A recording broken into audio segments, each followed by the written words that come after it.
Oke Pak, setelah melihat pemasangan dari PT Bromindo, gimana kesan-pesannya untuk kami Pak? Kenalkan dulu, kami adalah Kepala Bidang Kearsipan Dinas Perpustakaan dan Kearsipan Kota Pekalongan. Nama kami Ron Azhar.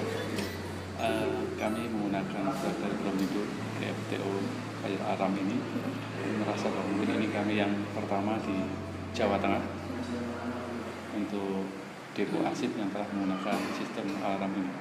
Kami merasa bahwa arsip adalah aset yang sangat penting yang harus diamankan, tentu harus punya proteksi yang baik. Kami mempercayakan hanya kepada Bromindo karena aset dalam ini milik pemerintah Kota Pekalongan.